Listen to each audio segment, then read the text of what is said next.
Begin Purpose Podcast, Episode 6. The Life That Got Smaller. Reclaiming What You Quietly Gave Up. Welcome back to the Begin Purpose Podcast, and welcome to the next episode in the Body Mass Identity, Weight Loss Identity track.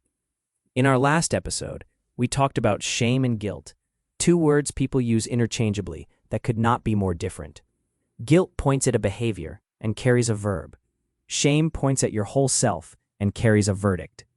We walk through the shame to dignity reframe, all 5 parts of it, and you practiced introducing a second voice into a conversation that, for a long time, had only had one.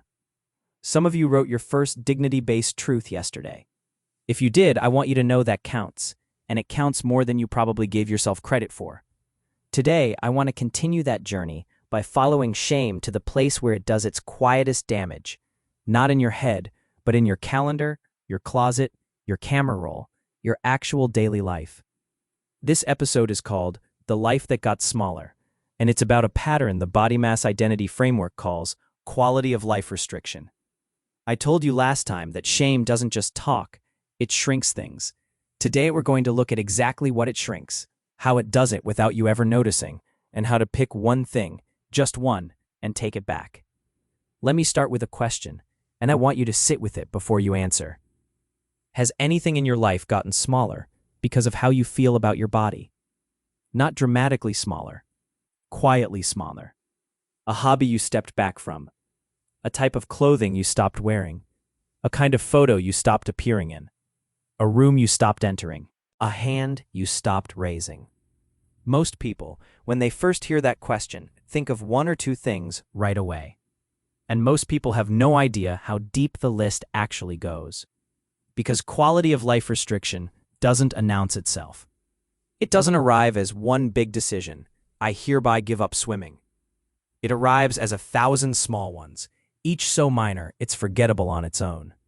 Choosing the seat in the corner, choosing the black shirt again, choosing to hold the camera instead of being in the picture, choosing to say, "You all go ahead," one more time. In every one of those moments, a thought about your body got a vote in the decision. And that vote won. And then the moment passed, and you forgot it happened, and the pattern kept running, completely beneath awareness. In the Body Mass Identity work, there's a woman named Marguerite. She's 67, and she did an exercise that I'm going to give you a version of today. For 1 week, she simply jotted down any moment where a thought about her body influenced a decision.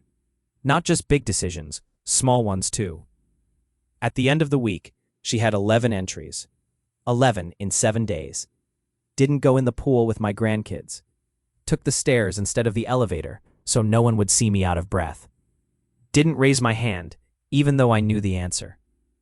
Now here's what I want you to notice about Marguerite's list.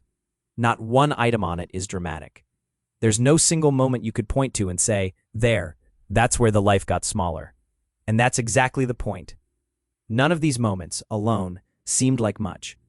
Together, they painted a picture of a life that had been quietly, almost politely, shrinking around the edges for years. Marguerite wasn't shocked by any individual entry. She was shocked by the total. Because she had never added it up before. Nobody ever adds it up. That's what makes the total invisible.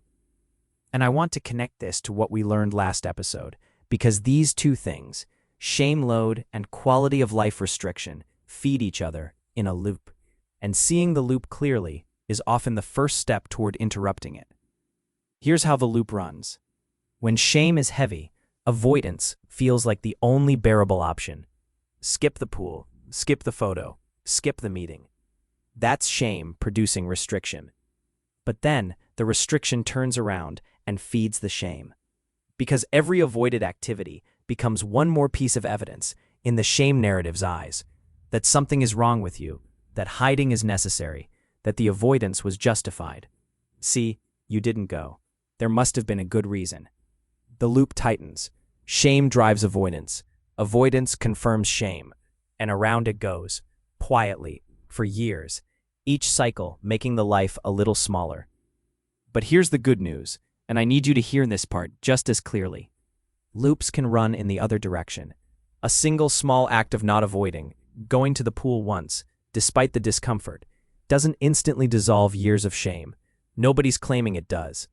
But it introduces something into the system that the shame narrative did not predict. I did the thing, and the catastrophe I imagined didn't happen.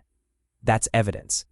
And repeated enough times, those small counterexamples begin to loosen the loop from the other direction. The same machinery that shrank your life can be run in reverse to expand it. Now, if you're mid-journey right now, if you're losing weight through bariatric surgery or a GLP-1 medication or a lifestyle change, this next part may be the most important thing I say today. For years, maybe decades, the goal may have been framed in your mind as lose weight, with an unstated assumption riding along underneath it. The assumption goes like this: once the weight is handled, everything else will follow automatically. The pool visits, the photos, the hand raised in the meeting, the trip booked, the relationship deepened, all of it, waiting on the other side of a number. But that assumption has a serious flaw, and it's one this whole framework has been quietly dismantling since episode 1.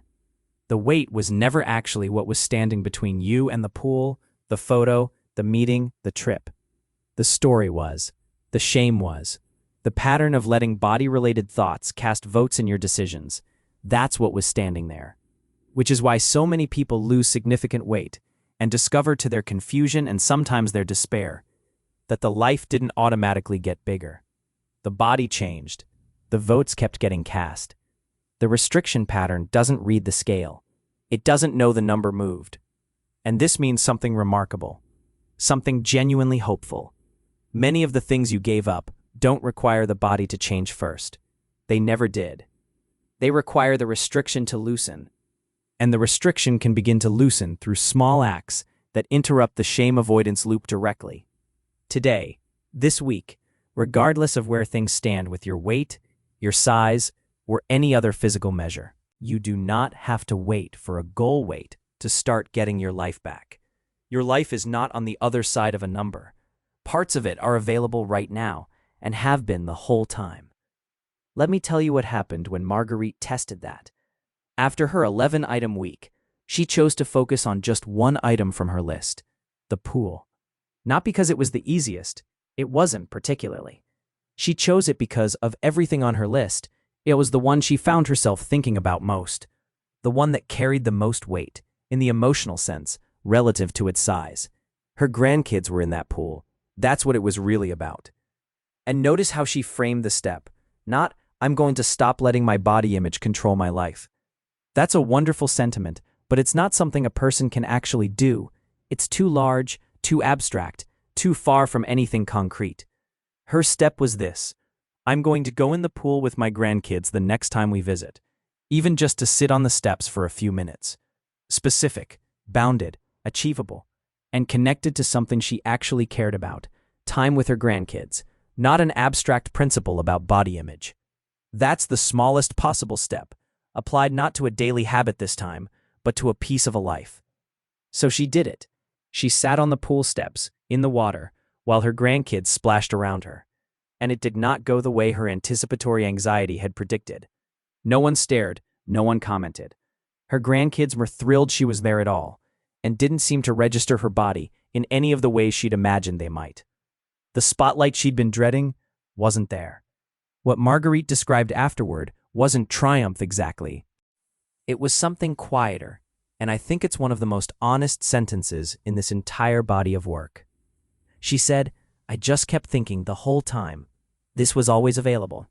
This whole time, this was just here, waiting. I just wasn't letting myself have it. That's what reclaiming usually feels like. Not a dramatic transformation. More like discovering that a door you'd assumed was locked was actually just closed and had been openable the whole time. Now, I have to name something here because it doesn't get discussed enough. And if it happens to you, I don't want you to think something has gone wrong. Reclaiming a part of your life can bring up grief. Grief for the time spent restricted. Grief for the years of pool visits or photos or conversations that won't come back. A few weeks after her pool moment, Marguerite mentioned, almost in passing, I keep thinking about all the summers my kids were little, when I didn't go in the water with them. They're grown now. Those summers aren't coming back. That is real, and it deserves acknowledgement, not a rushed, well, you're doing it now, that's what matters. Grief and reclamation can coexist. For many people, some grief seems to be a natural part of the process, a recognition of what the restriction actually cost, which can only be seen clearly once the restriction starts to loosen. If grief shows up as you do this work, it doesn't mean you've done something wrong. It may simply mean that what you're reclaiming mattered. And if that grief feels like more than you can process alone, that's exactly the kind of thing a therapist or counselor is for. Bringing it to a professional isn't a step backward. It's part of doing this well. And that's true for all of this work, by the way. This is identity management while losing weight, alongside your medical care, never instead of it. Your doctor and your nutritionist are managing the biology and the fuel. What we're doing here is making sure the life keeps pace with the body. If you're working with a coach or a counselor, bring them your list.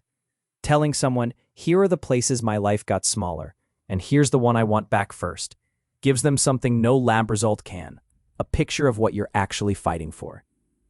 So here is your practice for today, and as always, it's the smallest possible step. Today, just today, not a whole week yet, carry a note somewhere, your phone or a scrap of paper, and jot down any moment where a thought about your body influences a decision. Choosing a seat, choosing what to wear, choosing whether to be in the photo, choosing whether to speak. You're not judging these moments. You're not fixing them. You're just making the invisible total visible, one entry at a time.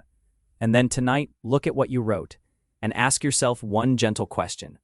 Of everything on this list, or everything I already know got smaller, which one do I think about most? Which one, like Marguerite's pool, carries the most weight relative to its size? You don't have to act on it. There's no timeline. The purpose today is simply to identify it, to know what your one item would be, and what a small, bounded, specific step back into it might look like. Sitting on the steps of the pool, not swimming laps. Sometimes simply knowing what the step would be is itself the first part of reclaiming it. And when you notice even one of those moments today, when you catch the vote being cast, that's a win. It's a win the scale can't measure. That's a non-weight win. It counts. Thank you for joining me for this episode of the Begin Purpose podcast. In our next episode, we turn to something almost everyone in this work carries, and almost no one names: the exhaustion of having tried before. The programs, the plans, the restarts, and the quiet arithmetic that turned "those methods failed" into "I am a failure." We're going to do the math nobody does, and I think you'll find the numbers say something very different about you than you've been assuming. Until then, do today's practice. One day of noticing, one list, one item circled. And remember, a failed method does not mean a failed person. You are not broken. This is Begin Purpose, and today is a good day to open a door that was never actually locked. One quick note before you go. This podcast offers identity and self-reflection tools. It is not medical, psychological, or nutritional advice. Always work with your doctor, nutritionist, or licensed professional on decisions about your health, medications, or eating.